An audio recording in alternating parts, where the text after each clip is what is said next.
बात की जाए लगातार, अगर कांग्रेस की बात की जाए, आप नेता हैं कांग्रेस के, किस स्थिति में देखते हैं आज कांग्रेस? जैसे अगर सुल्तानपुर की भी बात की जाए, लगातार 2 टर्म से यहाँ पे विधायक हैं, लेकिन जो कंडीशन थी हाल उससे ही बदतर, कुछ कहते हैं लोग उससे ज़्यादा बदतर हुए। क्या कहेंगे सुल्तानपुर? राहुल जी, आप आने वाली राजनीति को कैसे देखते हैं? क्या मैं मानता हूँ कि आने वाले विधायक कैंडिडेट हम वो कांग्रेस पार्टी से आप। नमस्कार, मैं अंकित एक बार फिर आप सभी का स्वागत करता हूं हमारे इस खास कार्यक्रम में। आज हमारे साथ मौजूद है कांग्रेस पार्टी के युवा नेता राहुल ढाका जी। तो चलिए मिलवाते हैं राहुल ढाका जी से और जानते हैं जो उनका अभी तक का पूरा सफ़र रहा है उसके बारे में बारीकी से। तो बहुत बहुत स्वागत है आपका हमारे इस खास कार्यक्रम में। धन्यवाद भैया। तो सबसे पहला सवाल तो राहुल जी मेरा आपसे यही रहेगा कि जिस परिवार से आप आते हैं, बहुत बड़ा मुकाम हासिल किया, बड़े दलित नेता के बेटे आप हैं, बब्बर शेर कहा जाता है दिल्ली का जिनको, क्या कहेंगे? सबसे पहला सवाल मेरा यही रहेगा उनके बारे में। मेरे पूज्य पिताजी श्री जयकिशन जी, स्वर्गीय श्री जयकिशन जी, एक ऐसे परिवार से आए, गांव में काम करते थे, कोलू चलाते थे। कोलू चलाकर मेरे दादाजी यहाँ मादीपुर में काम करते थे, तो यहाँ सुल्तानपुर आ गए। सुल्तानपुर आने के बाद यहाँ काम करा ढाबों पे काम करा। तो मेरे ताऊ जी थे छतर सिंह जी, वो सज्जन कुमार जी के यहाँ पर काम करते थे। तो सज्जन कुमार जी को उन्होंने कहा कि मेरा छोटा भाई है, आप उनको एडजस्ट कर दो। तो मेरे पापा क्या करते थे, सज्जन कुमार जी क्या कहते थे, जब भाई आप जाओ वहाँ पर मेरी मीटिंग है, वहाँ दरियाँ बिछाओ। तो मेरे पापा साइकिल पे ही दरी लेके पहले दरियाँ बिछाते थे जाके वहाँ पर सज्जन कुमार जी की मीटिंग्स में। फिर वो मीटिंग्स में जाने लगे तो सज्जन कुमार जी की नज़र उन पर पड़ी।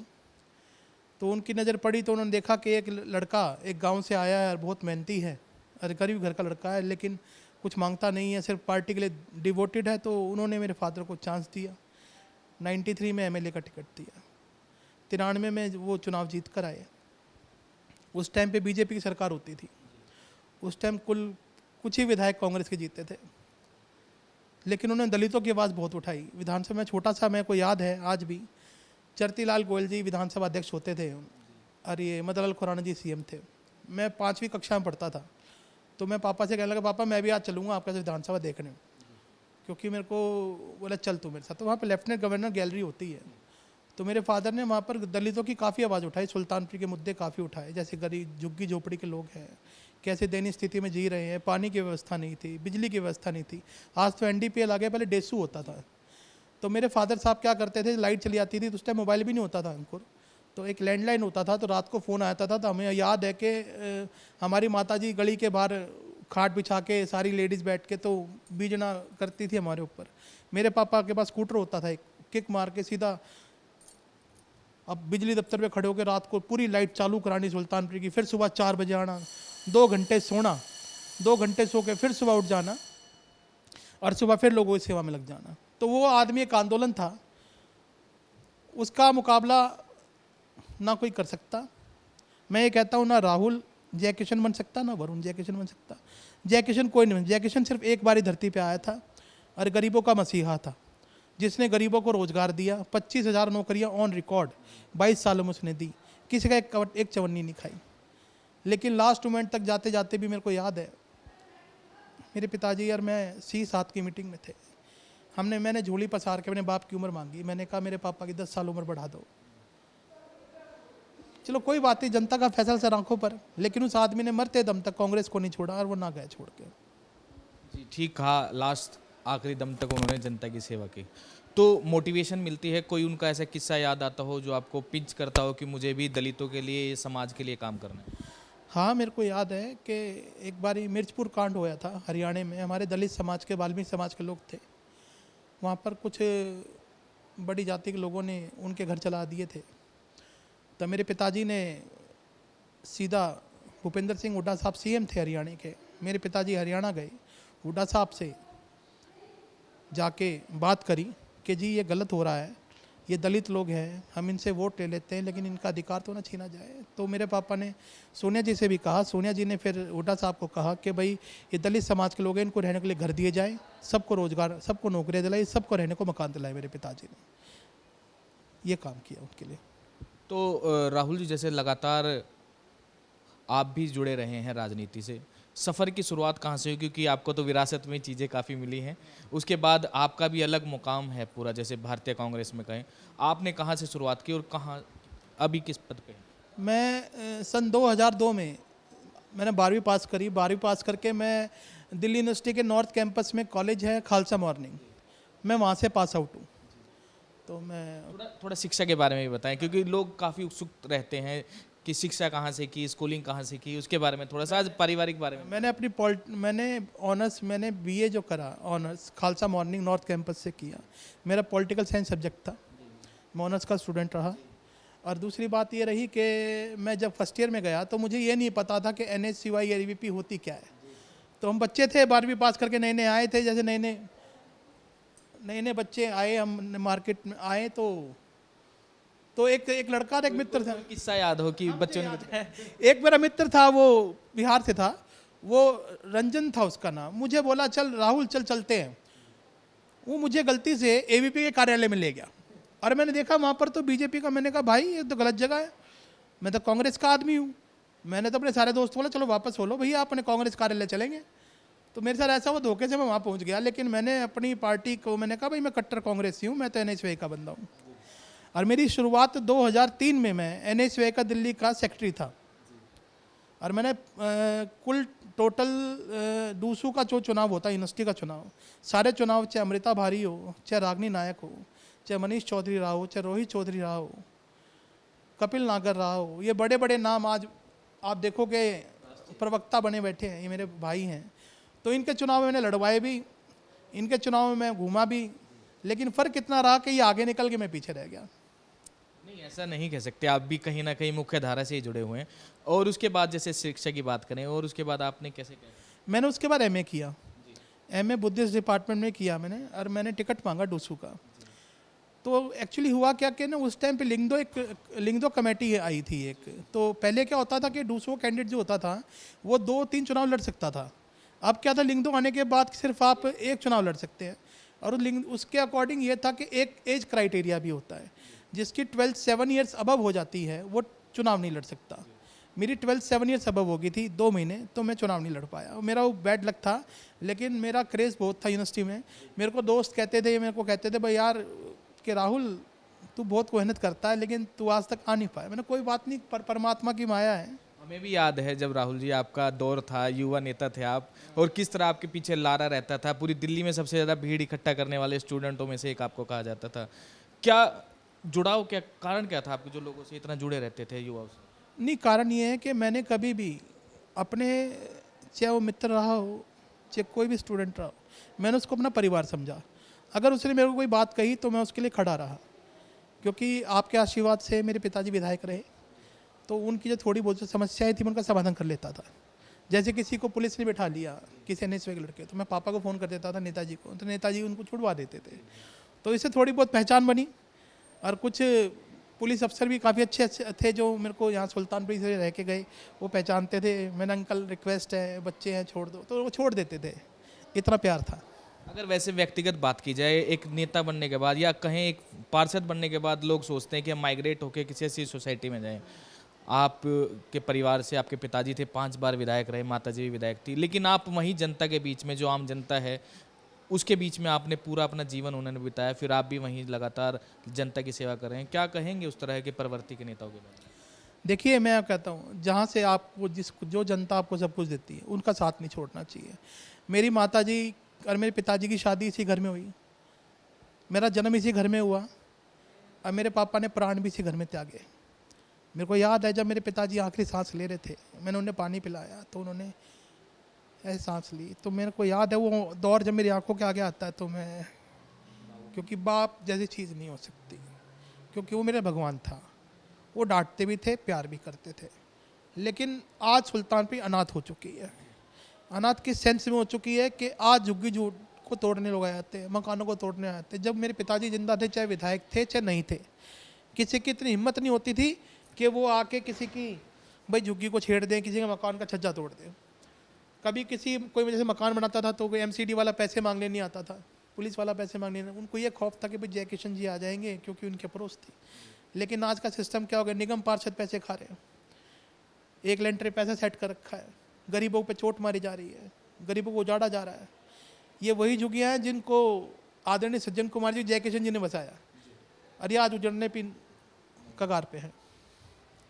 कुछ सीख दे गए हों कि फादर साहब आपके दलित नेता रहे कि बेटा ऐसे काम करना है, दलित जनता की ऐसे सेवा करनी है, क्या कुछ सीख उनकी अब याद आती है? हाँ, मेरे पिताजी मुझे कहते थे कि बेटा एक चुप सौ को और आता है। तो मैं हनुमान भक्त हूँ, तो मैंने पढ़ा है जो हनुमान जी के भक्त होते हैं वो बड़े सहनशील होते हैं और वो ज़्यादा दिल से लेते नहीं हैं।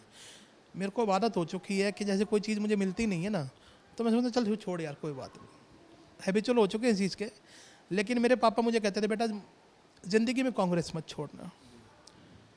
आज हम जो कुछ है कांग्रेस की वजह से है, ये रोजी रोटी है, सब कुछ इन लोगों ने, सुल्तानपुर के लोगों को दी रोटी खा रहे हैं। ये मेरे पिताजी को विधायक नहीं बनाते तो आज शायद मैं भी, इन लोगों का बहुत बड़ा एहसान है। ये एक तरीके से मेरे माता पिता की तरह है सुल्तानपुर के लोग। क्योंकि ऐसा होता था जब मैं स्कूल में पढ़ता था, 5th क्लास में था, तो जब मैं वापस आता था प्रीतमपुरा से सुल्तानपुर एंट्री करता था, तो मुझे ऐसे लगता था कि जैसे मैं बच्चा एक माँ की गोद में आया था ना, ऐसे ऐसा अपनी मम्मी की गोद में आ गया मैं। क्योंकि सारे पहचानते थे, कोई टॉफ़ी देता था खाने के लिए, कोई जलजीरा पिलाने दे देता था, कोई मूली दे दिया करता खाने के लिए, कोई गाजर दे दिया करता, कोई टॉफ़ी दे दिया करता दुकान पे, ले टॉफ़ी खा ले। तो ये प्यार बहुत बड़ी बात है कि आजकल लोग किसी को पानी नहीं पूछते हैं, लोग घर बैठा के मुझे कहते बेटा चाय पी ले, रोटी खा ले बेटा। ये मेरे बाप का प्यार है जो आज मैं कमा रहा हूँ। यानी दिल से लगाव था लोगों का। तो ये आगे की जैसे अगर बात की जाए, लगातार अगर कांग्रेस की बात की जाए, आप नेता हैं कांग्रेस के, किस स्थिति में देखते हैं आज कांग्रेस को आज दिल्ली में आप? कांग्रेस रिवाइव करेगी। देखिए आम आदमी पार्टी ने जो झूठ बोला, आप देखिए पंजाब में 1000 रुपये की बात हुई, आज तक कांग्रेस का मुकाबला आप किससे मानते हैं, भाजपा या आपसे? बीजेपी से। आम आदमी पार्टी का जिक्र कैसे, भाजपा के बारे में? कारण ये है कि आम आदमी पार्टी ने जो नुकसान दिल्ली का किया, बहुत बड़े लेवल पे किया। आप ये देखिए, मैं एजुकेशन की बात करता हूँ। पहले क्या होता था कि जब कोई बच्चा पढ़ता नहीं था तो हम क्या करते थे, उसको अच्छे बच्चों में उठा के उसकी संगत चेंज करते थे। अब इन्होंने क्या करा, आम आदमी पार्टी की एजुकेशन पॉलिसी में क्या आया कि भाई जो बच्चे थोड़ा एवरेज हैं उनका सेक्शन अलग कर दिया जाए, जो बच्चे इंटेलिजेंट हैं उनका सेक्शन अलग कर दिया जाए। इससे उन बच्चों में डिस्क्रिमिनेशन आती है। वो सोचते हैं यार हम कमज़ोर हैं इसलिए हमारा सेक्शन अलग है। ये सबसे बड़ी गलती थी आम आदमी पार्टी की। उन्हें करना था कि जो बच्चे पढ़ने वाले हैं उनको मतलब इंटेलिजेंट बच्चे उनके साथ बिठाया जाए, क्योंकि संगत का असर पड़ता है। क्योंकि जब बच्चा देखता है कि ये पढ़ रहा है तो उसको ऑटोमेटिकली इंडिविजुअली अंदर से लगता है कि मैं भी पढ़ूंगा। जब आप उसके अंदर ये हीन भावना पैदा कर दोगे मैं तो एवरेज हूँ, तो बच्चा पढ़ेगा कैसे? डिफ्रेंशिएट किया, डिस्क्रिमिनेशन किया बच्चों के अंदर। और ये जो शिक्षा की पॉलिसी आई, ये इनकी पॉलिसी ठीक नहीं थी। जैसे बच्चों को, अगर कोई बच्चा पढ़ नहीं रहा है उसको पास कर देना। देखिए मैं आपको एक बात बताऊँ, अगर हम बच्चे को गलती के टाइम पे नहीं टोकेंगे तो वो आगे कैसे बढ़ेगा? ये देश का भविष्य आने वाले हिंदुस्तान का। यही बच्चे आईएएस बनेंगे, फाइटर पायलट बनेंगे, आर्मी में कमांडेंट बनेंगे और यही एडमिरल बनेंगे। तो इनमें ज्ञान होना चाहिए, हमारे को रिप्रेजेंट करेंगे इंडिया के अंदर, वर्ल्ड के अंदर। तो मैं एक बात कहता हूँ कि अपने मेरे जो दलित समाज के बच्चे हैं उनको भी पढ़ना चाहिए, क्योंकि बाबा साहब अम्बेडकर कहते हैं शिक्षित रहो, संगठित रहो। अगर शिक्षित रहोगे तो कामयाब हो जाओगे। ये चीज़ है। ठीक कहा राहुल जी आपने इस चीज़। और बाबा साहब ने ये भी कहा था कि शिक्षा शेरने का वो दूध है जो जितना पिएगा वो दहाड़ेगा। अगर आपने शिक्षा की उनकी कमियां बताई, स्वास्थ्य भी उनका एक मुद्दा था। उन्होंने लगातार मोहल्ला क्लिनिक्स खोले, काफ़ी वादे किए लोगों से। क्या कहेंगे उनके बारे में कि वो किस तरह सफल रहे, विफल रहे? देखिए जो मोहल्ला क्लिनिक्स थे वहाँ पर तो दवाइयाँ तो वही मिलती थी सर दर्द की, वो नॉर्मल। अगर किसी को सीरियस इंजरी हो जाए तो उसकी दवाई तो नहीं थी, वो तो नाम के खोले गए थे। और जो मोहल्ला क्लिनिक्स थे उनके कार्यकर्ताओं को दिए गए, ये तो सब जानते हैं। भ्रष्टाचार का एक कारण था दिल्ली में। तो पता ही था कि ये कार्यकर्ताओं को अलॉटेड किए गए, उनके मकानों में खोले गए कि उनके इनकम ऑफ सोर्स बने। अब जैसे आप गवर्नमेंट स्कूल्स का एग्जांपल ले लीजिए। गवर्नमेंट स्कूल्स में आम आदमी पार्टी की सरकार के टाइम पे आम आदमी पार्टी के कार्यकर्ताओं को बड़े बड़े पद दिए गए, बड़े बड़े पद दिए, उनको सैलरीज मिलती थी। ये पैसा किसका था? ये आम जनता का पैसा था। ये टैक्स पे ही पैसा है जो हम लोग टैक्स पे करते हैं, ये लुटाने के लिए नहीं था। और जैसे अगर सुल्तानपुर की बात की जाए, लगातार 2 टर्म से यहाँ पे विधायक हैं, लेकिन जो कंडीशन थी हाल उससे ही बदतर, कुछ कहते हैं लोग कि उससे ज़्यादा बदतर हुई। क्या कहेंगे सुल्तानपुर की?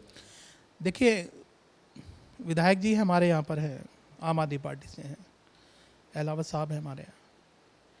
हम तो ये कहेंगे कि जो टैकल नहीं कर पा रहे हैं, जैसे क्या क्या कारण लगा आपको? राजनीतिक ज्ञान कम है।